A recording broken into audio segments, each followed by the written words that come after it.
नमस्कार दोस्तों, मैं डॉक्टर अरूप। आज मैं शरीर का एक बहुत इम्पॉर्टेंट ऑर्गन हार्ट के एनलार्जमेंट किसे कहते हैं, उसके लक्षण क्या हैं, कारण क्या हैं, इसके बारे में विस्तार पूर्वक आपको इस वीडियो के माध्यम से कुछ अहम जानकारियाँ आपको दूंगा। इससे पहले कि वीडियो स्टार्ट करूं, अगर आपने मेरा चैनल अभी तक सब्सक्राइब नहीं किया है तो सबसे पहले मेरे चैनल डॉक्टर अरूप सेल्फ पॉइंट को सब्सक्राइब कर ले। वीडियो को अंत तक देखें, अच्छा लगे तो लाइक एंड शेयर ज़रूर करें। अक्सर हम अपने शरीर की कुछ न कुछ समस्याओं को लेकर के डॉक्टर के पास आना जाना एक रूटीन मैटर हो गया है और कई बार डॉक्टर हमें चेस्ट के एक्सरे या कई बार अल्ट्रासाउंड करने के लिए कहते हैं, तो हमको पता लगता है कि हमारे शरीर में ये बीमारी हो गया, वो बीमारी हो गया। और बीमारी को जान लेना गलत नहीं होता, बीमारी जान करके हम उस बीमारी के अनुसार ट्रीटमेंट को ले करके स्वस्थ हो सकते हैं। उसी कड़ी में काफ़ी सारे लोग एनलार्जमेंट ऑफ हार्ट के इश्यूज़ कई बार अपने जांच के दौरान पाते हैं। डॉक्टर बताते हैं कि आपका हार्ट जो है वो एनलार्ज हो गया, तो काफ़ी सारे लोगों को ये सुन करके काफ़ी चिंता होने लगता है कि आखिर एनलार्जमेंट ऑफ हार्ट क्या चीज़ है या क्यों ऐसा हो गया।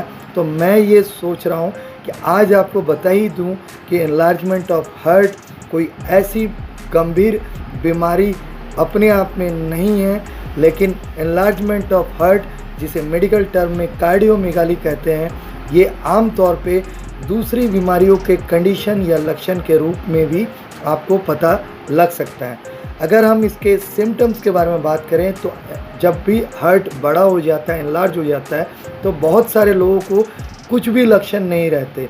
अधिकांश लोग तो कुछ लक्षण कहने की स्थिति में रहते ही नहीं, कोई दिक्कत उनको महसूस नहीं होता। लेकिन काफ़ी सारे ऐसे लोग हैं जिनको शॉर्टनेस ऑफ ब्रेथ, सांस लेने में कठिनाई, और विशेषकर जब वो सपाट होकर के बिस्तर में लेट जाएंगे तो काफ़ी कठिनाई होता है, उठ करके बैठ जाना पड़ता है। इरेगुलर हार्ट रिदम की स्थिति होती है, हार्ट बीट कई बार बहुत तेज़ चलने लगता है।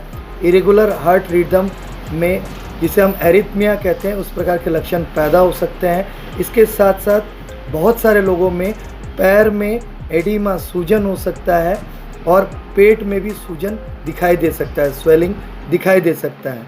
तो ये ही कॉमनली सिम्टम्स कुछ हद तक लोगों में एनलार्जमेंट ऑफ लीवर के साथ में पाए जाते हैं। अब मैं बात करूंगा कॉजेज़ के बारे में, क्यों हार्ट एनलार्ज हो जाता है या हो सकता है।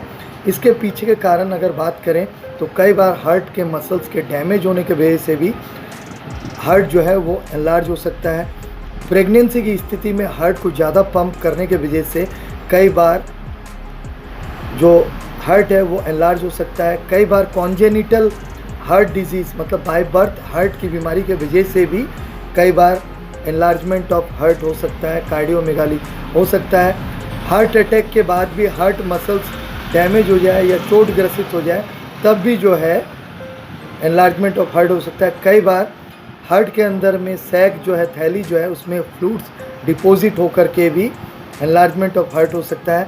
कई बार हार्ट के वाल्व की डिजीज़ हो, या हाई बीपी हो, शुगर ज़्यादा हो, या जो लंग्स के आर्टरीज़ हैं उसमें जो ब्लड का प्रेशर है वो बढ़ जाए, जिसे पल्मोनरी हाइपरटेंशन भी कहते हैं, या रेड ब्लड काउंट जो है वो लो हो जाए।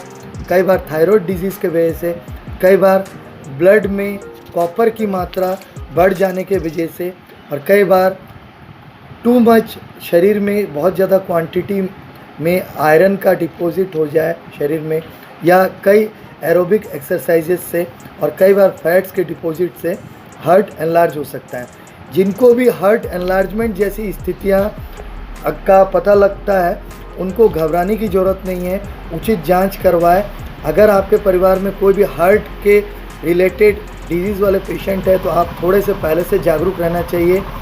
बीपी का रेगुलर मॉनिटर करवाएं, lipid profile, good cholesterol, bad cholesterol, triglyceride, HDL, LDL, इनको ज़रूर रूटीन चेकअप कराएं। शुगर को भी मॉनिटर करें। हार्ट के लिए कोई दवाई आपको प्रिस्क्राइब है तो उसको रेगुलरली चलाएं। अच्छा न्यूट्रिशियस डाइट रखें, हरी साग सब्जी, फ्रूट्स खाएं। जल्दी सोइए और जल्दी उठिए। अल्कोहल और स्मोकिंग से बचिए, किसी भी प्रकार का ड्रग्स का सेवन नहीं कीजिए। हार्ड एक्सरसाइजेज से अच्छा योगा प्राणायाम को चूज़ कर सकते हैं। अगर आप इस तरीके से अपने लाइफ स्टाइल को सेट कर लेते हैं तो एनलार्जमेंट ऑफ जो हर्ट हो गया है वो पूरी तरीके से ठीक हो सकता है और आप स्वस्थ ज़िंदगी का भी आनंद पूरी तरह से उठा सकते हैं। तो इस वीडियो के माध्यम से जो संदेश मैं एनलार्जमेंट ऑफ हार्ट से रिलेटेड देना चाहता था, शायद आप तक ये मैसेज पहुंच गया होगा और आपके मन में जो दुविधा और सवाल थे एनलार्जमेंट ऑफ हार्ट कार्डियोमेगाली को रिलेटेड, वो आपको मैंने जो रिप्लाई दिया है वीडियो के माध्यम से वो आपको संतुष्ट कर पाएगा। इसी प्रकार के कोई भी स्वास्थ्य संबंधी जानकारी या चिकित्सा हेतु प्रत्यक्ष मिलने के लिए मेरे तीनों क्लिनिक्स का एड्रेस और मेरा व्हाट्सएप नंबर फेसबुक पेज और यूट्यूब चैनल पे दिया हुआ है। आप वहाँ से भी मुझ तक संपर्क कर सकते हैं। धन्यवाद, नमस्कार, जय हिंद।